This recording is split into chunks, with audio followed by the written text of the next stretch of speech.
ذیقعدہ، ذوالحجہ اور محرم، اور چوتھا رجب ہے جو ابھی گزرا ہے، یہ چوتھا الگ ہے۔ اور یہ سورۃ التوبہ کے اندر آیا نا کہ جب سے اللہ تعالیٰ نے زمین و آسمان کو پیدا کیا تو 12 مہینے ہیں جن میں سے 4 حرمت والے ہیں۔ حرمت والے مہینے کیا ہیں؟ وہ قرآن پاک میں آ گیا کہ حرمت والے مہینوں کے اندر جو ہے جنگ و جدال منع ہے، لڑائی جھگڑا منع ہے، الا یہ کہ کوئی کافر آپ کے اوپر جنگ تھوپ دے، ٹھیک ہے نا جی، تو پھر تو معاملہ ٹھیک ہے۔ لہٰذا اگر کوئی بہت مجبوری ہو وہ علیحدہ معاملہ ہے، باقی کسی بھی مسلمان ملک کو حرمت والے مہینوں کے اندر اگر کوئی انہوں نے آرمڈ کنفلکٹ کرنا ہے، لڑائی کرنی ہے، چاہے وہ اپنے ملک کے اندر مخالفین کے خلاف کرنی ہے یا غیر ملک کے، تو ان کو ان 4 مہینے میں مسلمانوں کو جنگ کرنے کی اجازت نہیں، حتیٰ کہ جنگ صفین میں بھی آپ کو پتہ ہے کہ یہ مہینے آگے تھے، تو حضرت علی اور حضرت معاویہ رضی اللہ تعالیٰ عنہما انہوں نے آپس میں کنسنسس کے ساتھ جنگ روک دی تھی، نہیں لڑے، حالانکہ وہاں تو خلافت کا معاملہ تھا۔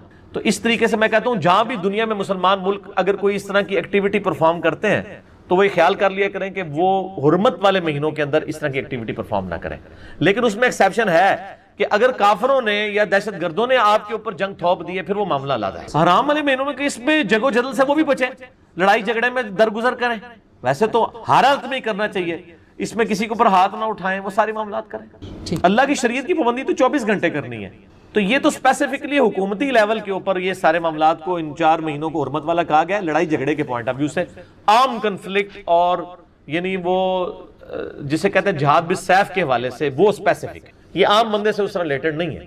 تو عام والے مہینے میں بھی مطلب ان کو جیسے قرآن پاک میں آیا کہ جس نے حج کیا اور اس میں کوئی بے حیائی کی کام نہیں کی اور کوئی جدال نہیں کیا تو اس کا حج جو ہے وہ احادیث کی روشنی میں ایکسیپٹیبل ہے۔ حج کے دنوں میں بھی وہ حرمت کے مہینے ہوتے ہیں نا، اس میں آپ نے لڑائی جھگڑا نہیں کرنا۔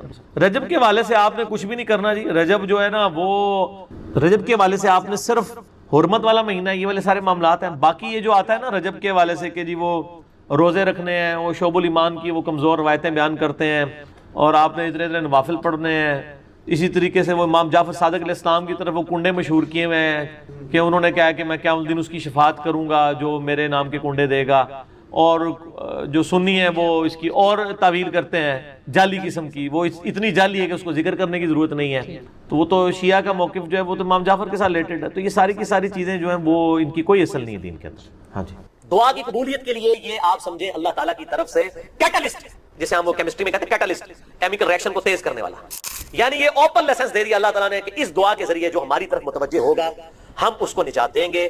اسماء اعظم میں سے اللہ کے جو بڑے بڑے اسماء ہیں جن کے ذریعے دعا قبول ہوتی ہے، تو اس جو اسماء اعظم میں سے تو اللہ تعالیٰ ہم نے ان کو غم سے نجات دی، وَكَذَلِكَ نُنْجِي الْمُؤْمِنِينَ، اور ہم یوں ہی نجات دیا کرتے ہیں اہل ایمان کو، یعنی اہل ایمان میں سے بھی کوئی اگر اس دعا کے ذریعے ہماری طرف متوجہ ہوگا ہم اسے نجات دیں گے۔ جی اولاد نہیں ہو رہی، اولاد کی طرف سے پریشان ہے، روزگار سیٹ نہیں ہو رہا، بچہ کوئی کسی قابل نہیں ہو رہا، اور گھر میں مصیبت ہے، پریشانی ہے، اس قسم کی بیماری ہے، کوئی وظیفہ بتائیں تو میں ان کو ٹاپ آف دا لسٹ جو وظیفے بتاتا ہوں نا ان میں سے ایک یہ وظیفہ ہے، بہترین دعا ہے، واللہ بہترین استغفار ہے۔ اب بھائیو اگلی 2 آیات بڑی اہم ترین ہیں اور ان میں ہی وہ شہرا آفاق دعا آنے جا رہی ہے جسے ہم آیت کریمہ بھی کہتے ہیں، بہت بڑا وظیفہ سیدنا یونس علی نبینا وعلیہ الصلوۃ والسلام کے حوالے سے۔ وَذَنُّونَ، اور یاد کرو اس مچھلی والے کو، اذ ذهب مغاضبا، جب وہ چل دیا غضبناک ہو کر اپنی امت پر، فظن، اور اس نے گمان کیا، الَّن نَقْدِرَ عَلَيْهِ، کہ ہم اس پر کوئی گرفت نہیں فرمائیں گے، لیکن گرفت پھر اللہ نے فرما دی، مچھلی کے پیٹ میں رہنا پڑا۔ اس کا ڈیٹیل ذکر جو ہے وہ سورہ یونس میں بھی گزرا ہے اور اس کے بعد پوری ڈیٹیل سورہ الصافات میں آئے گی کہ یونس علیہ السلام نے الٹیمیٹم دیا اپنی قوم کو کہ بھئی یہ ٹائم ہے، یا تو ایمان لے آؤ ادروائز عذاب آ جائے گا۔ اب جب وہ ٹائم گزر گیا تو یونس علیہ السلام نے یہ خود ہی ایزیوم کیا، اجتہاد کیا، اجتہاد تھا ان کا۔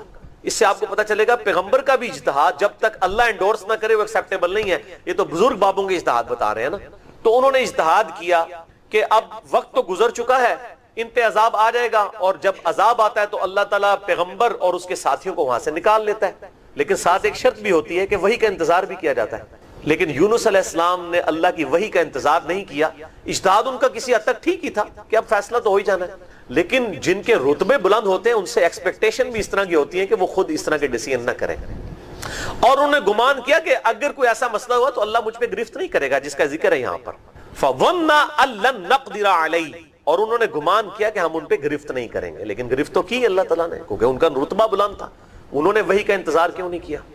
تو یہ ان کا ایک سمجھ لیں ان کی طرف سے ڈیبٹ تھا، ان کی امت کے حق میں کریڈٹ بن گیا، وہ تو چلے گئے۔ اب جب عذاب کے آثار نمایاں ہوئے، سورہ یونس میں آتا ہے کہ کبھی ایسا نہیں ہوا کہ کسی قوم پہ اللہ کا عذاب آ جائے اور وہ ٹل جائے سوائے قوم یونس، اور وہ یونس علیہ السلام کا ڈیبٹ امت کے حق میں کریڈٹ بن گیا۔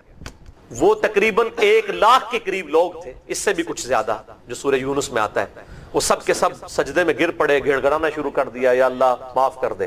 اللہ تعالیٰ نے عذاب ڈال دیا، اور پھر اللہ تعالیٰ نے ان کے ذریعے توحید کی دعوت کو عام کیا۔ لیکن یونس علیہ السلام جو وہاں سے چلے گئے تھے سمندری سفر پہ، وہاں پر پھر جب وہ کشتی میں بیٹھے طوفان آ گیا۔ کشتی والوں کا یہ طریقہ کار تھا کہ جب اس طریقے سے کبھی کشتی جو ہے وہ بھنور میں پھنس جاتی ہے طوفان میں، تو وہ کوڑا ڈالا کرتے تھے، اور جس کے نام کا کوڑا نکلتا تھا اس کو سمندر میں ڈال دیتے تھے کہ اس کی قربانی دینی پڑے گی، یقیناً کوئی ایسا شخص ہے جس نے کوئی غلطی کی ہے۔ تو اب وہاں پر بھی یہ بات ہوئی کہ بھئی کوئی شخص ہے جو اپنے آقا کی اجازت کے بغیر یہاں پر آیا ہوا ہے، کوئی غلام بھاگ کے آیا ہے، 3 دفعہ کوڑا نکالا، تینوں دفعہ، یہ تورات میں ڈیٹیل آتی ہے، قرآن پاک میں بھی اس کوڑے کا ذکر ہے سورہ الصافات کے اندر، تینوں دفعہ کوڑا سیدنا یونس علیہ السلام کے نام نکلا۔ یونس علیہ السلام نے کہا ٹھیک ہے سوٹ دو ان منو، انہوں نے پکڑ کے ان کو سمندر میں پھینک دیا۔ اللہ کا کرنا ہوا کہ ایک بہت بڑی مچھلی اس نے ان کو نگل لیا، اور قرآن میں آتا ہے کہ مچھلی نے نگل لیا، لیکن کتنے دنوں کے لیے رہے وہ ہمیں تورات میں اس کی ڈیٹیل ملتی ہے کہ 3 دن اور 3 رات تک سیدنا یونس علیہ السلام مچھلی کے پیٹ میں رہے۔ تو آپ کو تورات میں جونا ان کا نام ملے گا، جونا پیغمبر، پروفٹ جونا، 3 دن 3 رات تک۔ اب مچھلی کے پیٹ میں نہ کوئی لائٹنگ، اور پھر پیٹ میں بدبو کتنی ہوگی، میدے سے ہی سارا تعفن آتا ہے نا۔ یہاں پہ وہ آیت کریمہ کا وہ کہتے ہیں 1.25 دفعہ آیت کریمہ، حالانکہ اس کی تو کوئی مطلب 1.25 دفعہ کہ تو چلتے پھرتے وظیفہ کرنا ہے، میں انشاءاللہ احادیث بھی اسی کانٹیکسٹ میں بتاؤں گا۔ اور وہ کہتے ہیں جناب بڑے پاک صاحب ہو کے بیٹھے ہیں، آپ نے جناب وہ خوشبو لگانی ہے کہ بڑا گرم وظیفہ ہے، اور بھائی جنہیں پڑیا ہوا ہے انہیں تے سب تو بدبودار جگہ تے پڑیا ہوا ہے مچھلی کے پیٹ میں، 3 دن اور 3 رات تک۔ سورہ الصافات میں آتا ہے پھر اس مچھلی کو اللہ کی طرف سے حکم ہوا، انہوں نے دعا مانگی، یونس علیہ السلام نے، یہ آگے ذکر آئے گا، اس کی برکت سے اللہ نے ان کی غلطی معاف کر دی، اور ان کو جو ہے وہ اس مچھلی نے پھر سمندر کے کنارے پر پھینک دیا۔ اب یونس علیہ السلام ظاہر ہے کہ ان کا جسم بھی کافی حد تک گل سڑ چکا تھا، اس حوالے سے کہ جسم کے اوپر جو ہے وہ چمڑی وغیرہ جو ہے ڈسٹرب ہو چکی تھی۔ اللہ تعالیٰ نے ایک بڑی کوئی کدو کی یا کسی اور سبزی کی بیل ان پر اگار دی چھاؤں کے لیے، اور خوراک کا بندوبست کیا، یعنی وہ دوبارہ سے آپ سمجھیں ان کا جسم اگنا شروع ہوا، اس حوالے سے کہ وہ ٹھیک ہوئے، اور اللہ تعالیٰ نے ان کو اس جو پریشانی تھی اور مصیبت جو آزمائش کی شکل میں ان پر آئی تھی اس سے نجات دی الحمدللہ۔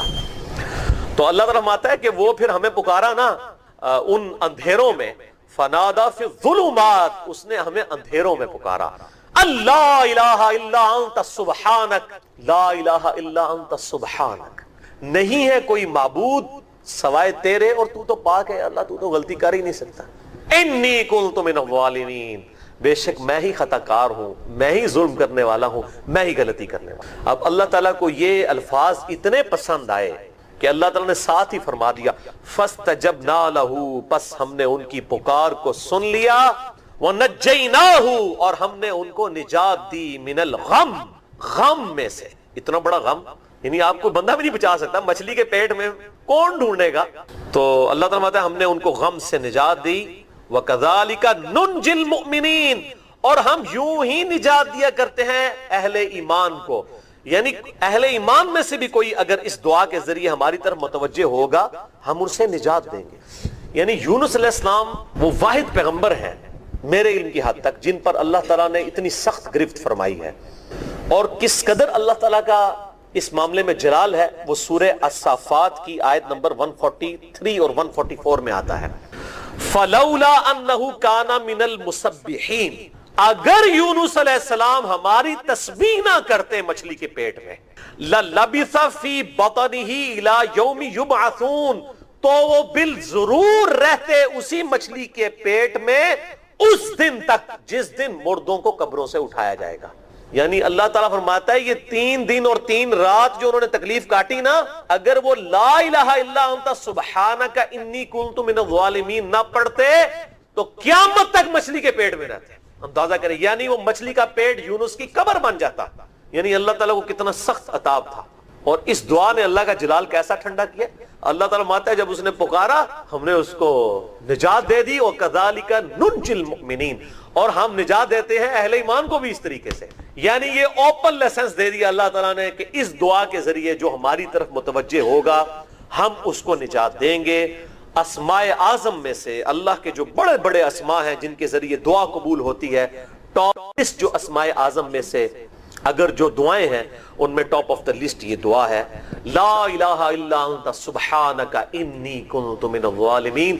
اور میری یہ بات آپ یاد رکھیے گا میرے بھائیوں، سب سے بیسٹ توبہ کرنے کے لیے بھی دعا استغفار یہی ہے. اس سے کوئی بہتر طریقہ ہو نہیں سکتا استغفار کا.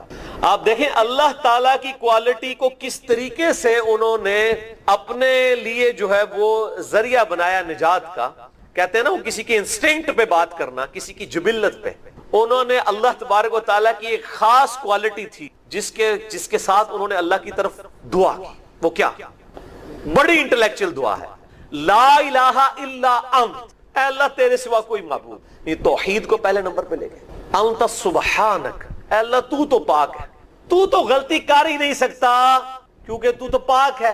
انی کنت من الظالمین، میں تو انسان ہوں، میں تو غلطی کروں گا.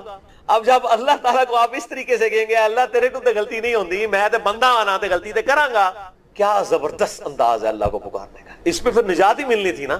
اللہ تعالیٰ کی وہ کوالٹی انہوں نے ذکر کی ہے، اللہ میں تو بندہ ہوں نا تو غلطی کروں گا نا، تجھ سے تو غلطی نہیں ہونی، تو تو پاک ہے، غلطی تو میں نہیں کرنی ہے نا، تجھ سے تو ہو نہیں سکتی، جب میں کر بیٹھا ہوں تو معاف کر دینا. بہترین دعا ہے واللہ، بہترین استغفار ہے. اور صحیح بخاری اور مسلم کی متفق علیہ حدیث ہے، جب آپ تشہد میں بیٹھو تو درود شریف کے بعد جو اپنے رب سے چاہو مانگو، اس میں یہ دعا بھی آپ اپنے اوپر لازم کریں. یہ اسماء اعظم میں سے ہے، اپنی دعاؤں میں اس دعا کو کریں. دعا کی قبولیت کے لیے یہ آپ سمجھیں اللہ تعالیٰ کی طرف سے کیٹالسٹ، جسے ہم وہ کیمسٹری میں کہتے ہیں کیٹالسٹ، کیمیکل ریئیکشن کو تیز کرنے والا، یہ کیٹالسٹ ہے. لا الہ الا انت سبحانک انی کنت من الظالمین. اور مجھ سے اکثر لوگ ای میلز پہ بھی، فون کالز پہ بھی، سینکڑوں میں میری روزانہ ای میلز ہوتی ہیں. اکثر لوگ یہ دعائیں پوچھتے رہتے ہیں، جی کوئی وظیفہ بتائیں، جی اولاد نہیں ہو رہی، اولاد کی طرف سے پریشان ہیں، روزگار سیٹ نہیں ہو رہا، بچہ کوئی کسی قابل نہیں ہو رہا، اور گھر میں مصیبت ہے، پریشانی ہے، اس قسم کی بیماری ہے، کوئی وظیفہ بتائیں. تو میں ان کو ٹاپ آف دا لسٹ جو وظیفے بتاتا ہوں نا ان میں سے ایک یہ وظیفہ ہے. اور ظاہر ہے جب بھی کوئی کہانی لانچ کرنی ہوتی ہے امت کے اندر کسی بڑی پرسنالٹی کے ساتھ اسے منسوب کیا جاتا ہے. تو یہ کنڈے منسوب کیے ہیں انہوں نے سیدنا امام جعفر بن محمد باقر بن علی بن حسین بن علی علیہم السلام اجمعین، المتوفا 148 ہجری. وہ کہتے ہیں امام جعفر کسی کو خواب میں آئے تھے، انہوں نے بشارت دی تھی کہ جو رجب کے کنڈے کرے گا تو اس کے لیے یہ بشارتیں ہوں گی. یہ تو سٹارٹ ہی خواب سے ہو رہا ہے، اس کا دین کے ساتھ کوئی لینا دینا نہیں، نہ امام جعفر کے ساتھ کوئی لینا دینا ہے. یہ وہ ایک پراپوگنڈا جو شیعہ کے ہاں چلا اور وہ کنڈے چل رہے ہیں. اور سنیوں کے ہاں بھی چونکہ امام جعفر ایک ڈومیننٹ پرسنالٹی ہے، ان کو رسپیکٹ دی جاتی ہے، ہم خود دیتے ہیں. تو چونکہ اب ان کا نام بولا گیا ہے، جس طرح کہ 11ویں کے اوپر شیخ عبد القادر جیلانی کا نام بول دیا جاتا ہے تو وہ 11ویں چلنا شروع ہو گئی ہے. اس طرح سنیوں کے ہاں بھی چلنا شروع ہو گئی. باقی دوسری طرف اہل سنت میں جو اینٹی شیعہ ایلیمنٹس تھے انہوں نے کوشش کی کہ جی اس سرمنی کو ڈیلیوٹ کرنے کے لیے انہوں نے ایک نئی کہانی ڈیوائز کی. انہوں نے کہا کہ اصل میں 22 رجب کو حضرت معاویہ ابن ابی سفیان رضی اللہ تعالیٰ عنہ کی وفات ہوئی تھی، اس وفات کی خوشی میں شیعہ جو ہے نا وہ کنڈے بناتے ہیں. یہ ایک نئی کہانی انہوں نے دریافت کی. تو یہ کہانی جب آپ نے دریافت کی ہے تو یہ کہانی دریافت جن لوگوں کے بارے میں کی ہے سر ان کی بھی رائے لے لیں کہ ان کا موقف یہ ہے بھی ہے کہ نہیں. تو وہ آپ کو کہیں گے کہ ہمارے لیے حضرت معاویہ کی موت یا زندگی اتنی اہمیت کی حامل نہیں ہے کہ ہم اس کو سیلیبریٹ کریں. وہ تو کہتے ہیں ہم ان کو کوئی اہمیت دیتے ہی نہیں ہے، ہم ان کو اتنا امپورٹنٹ پرسنالٹی کے طور پہ نہیں مانتے. وہ کیا مانتے ہیں وہ اگلا معاملہ ہے، لیکن کہتے ہیں اتنا بھی ہم نے سیریس نہیں لیا ہوا ان کو. یہ اسی طریقے سے ہے جیسا کہ بریلویوں کو یہ کیا کہانی کی کروائی جاتی ہے اور دیوبندیوں کو کہ اہل حدیث اماموں کو نہیں مانتے. ہم بھی بچپن میں، میرا خود بھی سارے فرقوں میں، مطلب میرا تو بلٹ اپ سارا بریلویت میں ہوا ہے. تو اب یہ بہت بڑی کہانی اور چل رہی ہے. آپ کسی اہل حدیث سے بھی جا کے پوچھیں کہ یار آپ اماموں کو نہیں مانتے، وہ کہیں گے نعوذ باللہ ہم تو مطلب اماموں کی خدمات کو لے کے چل رہے ہیں. چلے اگر امام حنیفہ رحمہ اللہ سے کوئی اختلاف بھی ہوا کسی مسئلے میں وہ تو الگ بات، باقی جو 3 بڑے فقہ کے امام ہیں، 3 وہ جو کہانی کرا کے بتائے گئے ہیں، یہ تو ہزاروں فقہ کے امام ہیں جن کے نام کتابوں میں ہیں لیکن وہ پبلکلی نہیں چلے. یہ وہ 4 امام تھے جن کو فرقوں نے آپ سمجھ لیں پروموشن کرنا شروع کر دی، تو ایک معاملات چل گئے، پارٹیاں مل گئیں. جیسے نبی الاسلام کی ایک بیٹی سیدہ فاطمہ کو پارٹی مل گئی، باقی بیٹیوں کو پارٹی نہیں ملی تو وہ بیچاری مشہور نہیں ہوئی. حالانکہ شیعہ کی معتبر کتابوں کے اندر یعنی نبی الاسلام کی 4 بیٹیاں، ایران کے شیعہ تو 4 وہ کہتے ہیں یہ تو انڈاؤٹڈ مسئلہ ہے، یہاں پہ کہانیاں انہوں نے کروائی ہوئی ہیں. ایون سب سے بڑا جو رافضی ہے یاسر الحبیب، وہ بھی نبی الاسلام کی 4 بیٹیاں مانتا ہے، وہ بھی اس کے بھی انکار کرنے کی ضرورت نہیں ہوئی. نہج البلاغہ کے اندر مولا علی علیہ السلام نے حضرت عثمان کو دماد رسول فرمایا، ٹھیک ہے. تو کہانیاں لیکن وہ چل رہی ہوتی ہیں اس طریقے سے. تو وہ ایک کہانی انہوں نے چلا دی اور وہ کہانی ان کی بکنی شروع ہو گئی کہ اماموں کو نہیں مانتے. وہ آپ اہل حدیثوں سے پوچھے آپ اماموں کو مانتے ہیں، وہ کہتے ہیں سر اماموں کا نہ مانے تو ہماری ساری کتابیں ختم ہو جائیں گی، کیونکہ امام بخاری کے استاد ہیں احمد بن حنبل، احمد بن حنبل کے استاد ہیں امام شافعی، امام شافعی کے استاد ہیں امام مالک، اور ان اماموں سے حدیثیں ہیں بخاری مسلم میں. اگر ہم ان اماموں کو ہی نہ مانیں تو ان حدیثوں کو پھر ہم کہاں سے مانیں گے جن کی چین سے وہ آ رہی ہیں. وہ پھر آپ کو بتائیں گے کہ ہم اماموں کو بھی مانتے ہیں اور اماموں کی بھی مانتے ہیں. اماموں کو مانتے ہیں کہ ان کی رسپیکٹ کرتے ہیں، اماموں کی مانتے ہیں کہ اماموں نے ہمیں بتایا ہے کہ ہماری کوئی بات بھی کتاب و سنت کے خلاف ہو تو اس کو چھوڑ دو. ہم اماموں کی روایت کردہ احادیث کو مانتے ہیں، باقی ان کے جو فتاوی جات ہیں جو دوسری صحیح الاسناد احادیث یا صحابہ کی اقوال کی روشنی میں غلط ثابت ہوتے ہیں، ہماری روشنی میں نہیں ان کی روشنی میں ہم ان چیزوں کو چھوڑ دیتے ہیں. تو اسی طریقے سے شیعہ کے بارے میں کہانی کرا دی، وہ حضرت معاویہ کی ڈیتھ کا دن منا رہے ہیں اور یہ سنی بھی ان کے دیکھا دیکھی شروع ہو گیا، ان کا اور چل رہا ہے. یہ اصالہ ثواب کے معاملے میں میرا بالکل کیٹاگوریکل ایک اوپینین ہے. لاکھوں لوگوں نے یوٹیوب پہ میری ویڈیو دیکھی ہے، مسئلہ نمبر 74. آپ اصالہ ثواب لکھیں یوٹیوب پہ، ٹاپ آف لسٹ میری وہ ویڈیو کھل جائے گی، اس میں میں نے ساری چیزیں بتائی ہیں. 11ویں ہو، میلاد ہو، محرم کی نیاز ہو، یا آپ کی یہ رجب کے کنڈے ہوں، ان ساروں کے بارے میں کہ یہ سب کی سب ایکٹیویٹیز دین میں خود سے داخل کی. ہم ان کو کفر و شرک والا معاملہ نہیں کہتے لیکن بدعت تو ہیں. اب رہ گیا مسئلہ کہ اس طرح کی ایکٹیویٹیز میں جو کھانا ہے وہ حلال ہے یا حرام ہے. وہ بھی میں نے اس کے اندر بتایا ہوا ہے کہ کھانے کو حرام کہنے کے لیے یہ چیز ضروری ہے کہ آپ پہلے اس کی حرمت ثابت کریں. اس میں 2 طریقے ہیں، یا تو وہ چیز جو پکائی جا رہی ہے وہ حرام ہو، کوئی خنزیر بنا دیتا ہے تو حرام ہے، یا چیز تو پاک تھی لیکن اس کے ذبح کے وقت زبر کے ساتھ غیر اللہ کا نام لیا ہے تو وہ پھر بھی حرام ہو جائے گی. تیسرا مسئلہ ہے تقرب والا. تقرب میں اب 2 طرح کے آپشن ہیں. ایک تقرب یہ ہے کہ کوئی شخص یہ کہتا ہے کہ میں فلاں بزرگ کے اصالہ ثواب کے لیے کر رہا ہوں، حضرت حسین علیہ السلام کو ثواب پہنچے، ایک میری طرف سے ہدیہ، تو اس کے معاملے میں بھی ایسا کوئی سختی والا معاملہ. لیکن اگر کوئی تقرب یہ کر رہا ہے کہ یہ اصالہ ثواب ان کو پہنچے اور وہ میرے مشکل کشا ہے اور اس کے بدلے میں یہ میری مصیبت حل کر دیں گے، تو وہ تو نیاز کے بغیر ہی عقیدہ شرکیہ ہے. نیاز تو سائڈ پہ رہ گئی، عقیدہ ہی غلط ہے، ٹھیک ہے نا. تو ہمارا تو موقف یہ ہے کہ ہمارے پاس کوئی اس طرح کی کھانے پینے کی چیز لے آتا ہے، ہم اس سے پہلے پوچھتے ہیں کس کے نام کی ہے. اگر وہ کہتا ہے اللہ کے نام کی ہے، بسم اللہ پڑھ کے کھا لیں.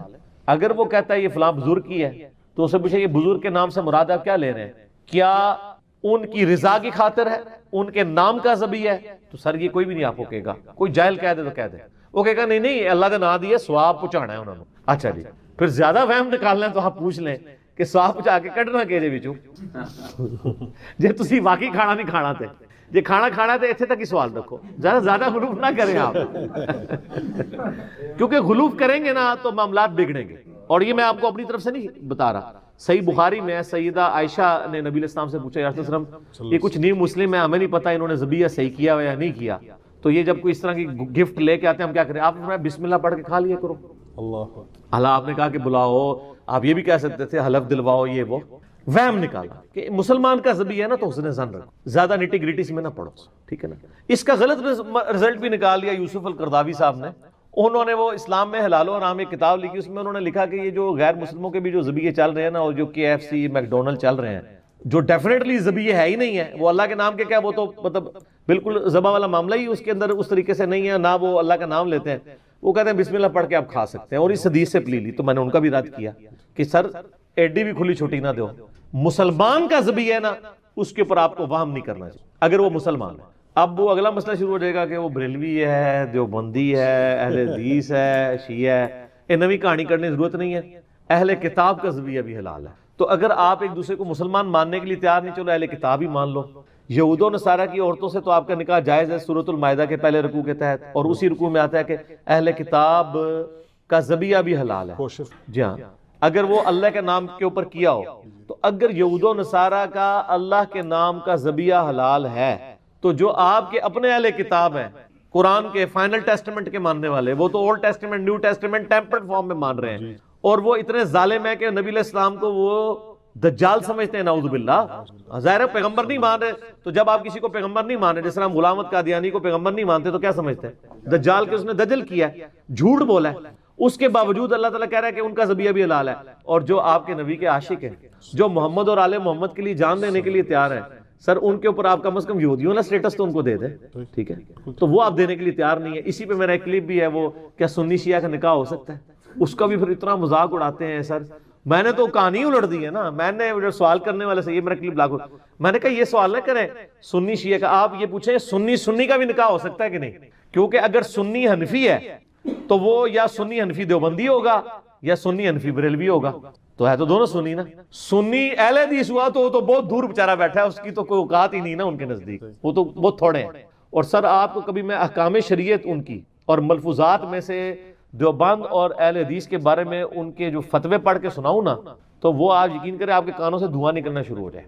جو سخت لفظ انہوں نے استعمال کیے، وہ کہتے ہیں جی اگر کسی کا یعنی بچہ جو ہے وہ دیوبندی اہل حدیث ہو گیا تو اس کو باپ کی وراثت سے بھی کچھ نہیں ملے گا، کیونکہ وہ مسلمان رہا ہی نہیں ہے. اللہ جی سر، ظاہر ہے جب آپ نے ایک اصول کھڑا کیا اس کی کورالیٹیز پھر یہی نکلیں گی.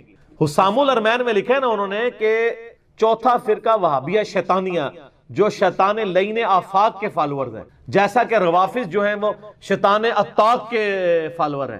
پھر آگے جا کے لکھتے ہیں کہ ان تمام لوگوں کے کفر میں شک کرنے والا بھی کافر ہے، اور اس پہ اجماع ہے کہ سب کے سب مرتد اور خارج اسلام ہیں.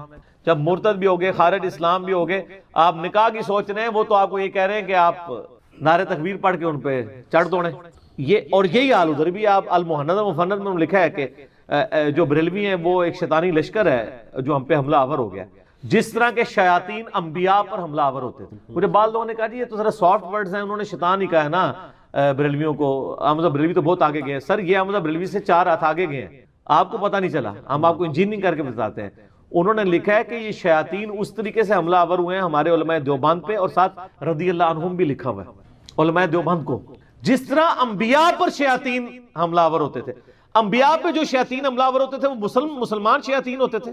یہ ایک طریقہ ہے ایسے کر کے کان پکڑنے کا، جیسا میں نے کہا نا کہ میں نے گرم تولیہ پھیر کے نا ان کے وہ سارے میک اپ اتار دیے. نہیں ہم نے کوئی تکفیر تو نہیں کی، ہم تو تکفیر کرتے ہی نہیں نا.